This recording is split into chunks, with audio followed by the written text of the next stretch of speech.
नमस्कार साथियों, मैं सुरेश कुमार एमएलए फोरेंस। जैसा कि आप सब लोग कल से देख रहे होंगे कि सोशल मीडिया के ऊपर एक वीडियो वायरल हो रहा है जिसमें एक महिला और उसका पति मेरी गाड़ी के ऊपर डंडों से प्रहार करते हुए दिखाए जा रहे हैं। उस वीडियो की सच्चाई के पीछे मैं आप लोगों को ले जाना चाहता हूं। उस वीडियो में जो महिला डंडा लेके खड़ी है, दरअसल वो जिला परिषद के एक वार्ड से जिला परिषद की प्रत्याशी खड़ी हैं और उनके जो पति हैं वो अपने आप को कांग्रेस पार्टी का एक नेता बताते हैं।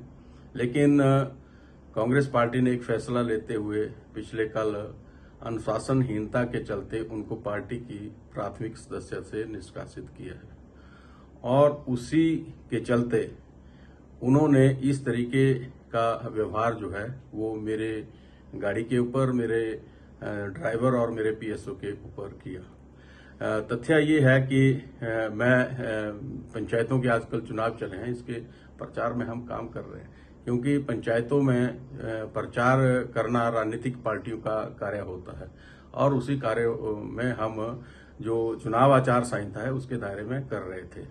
लेकिन अपनी बौखलाहट और अपनी हार सामने देखते हुए उक्त महिला ने ऐसा अभद्र व्यवहार किया, मेरी गाड़ी के ऊपर प्रहार किया, जबकि मैं उस गाड़ी में था नहीं। दोस्तों, जब चुनाव प्रचार होता है तो उसमें हर व्यक्ति अपने अपने उम्मीदवार के लिए कार्य करता है और वही कार्य जो है वो सभी पार्टियां कर रही हैं और मैंने भी वही कार्य किया है।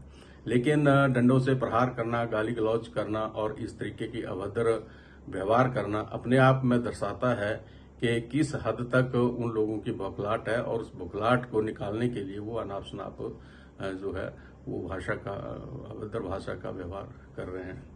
इस संबंध में मैं इतना कहना चाहता हूं कि जो भी प्रकरण वहां पे हुआ है उसकी जो कानूनी प्रक्रिया है वो अपनाई जा रही है और जो भी कानून के दायरे में होगा उसको किया जाएगा।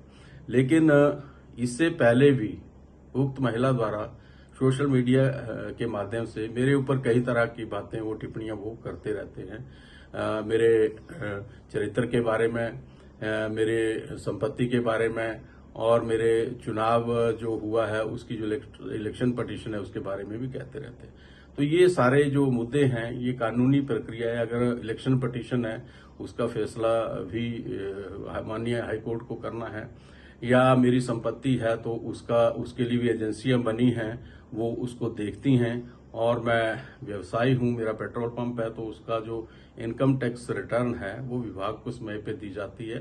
वो सारी चीजें जो है ऑन रिकॉर्ड होती हैं। इसके अलावा भी कई तरीके की टिप्पणियां वो लोग करते हैं, उसके बारे में भी कानूनी प्रक्रिया जो है वो अपनाई जा रही है क्योंकि जब सबर का घड़ा भर जाता है तो फिर उसके बारे में जो अगला स्टेप है वो लिया जाना जरूरी होता है। दरअसल भोरंज विधानसभा क्षेत्र में पिछले कुछ वर्षों से, जब से मैं विधायक बना हूं, मैंने तबादला माफिया के ऊपर एक रोक लगाई है। यहाँ पे बहुत बड़ा तबादला माफिया पनपता था और वो कर्मचारियों से पैसे लेके या आम गरीब जनता से पैसे लूटते थे।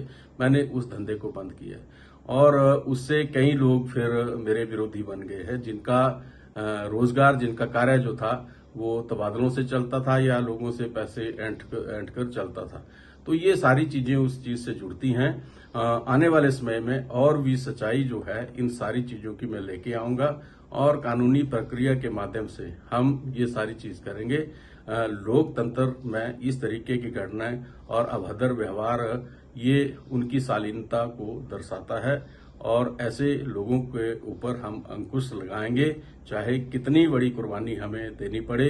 हम तबादला माफिया यहाँ पे नहीं चलने देंगे, हम अनैतिक कार्य यहाँ पे नहीं चलने देंगे। यही मुझे कहना था। और सोशल मीडिया पे भी मुझे जो कुछ सोशल मीडिया हाउसेज हैं या प्रिंट मीडिया के लोग हैं उनसे भी मेरा ये निवेदन है कि तथ्यों को वेरीफाई किए बगैर आप किसी की भी बात को इस तरीके से ना उठाएं जब तक आप गहराई तक ना जा सकें और जब तक आप तथ्यों को जान न लें। धन्यवाद।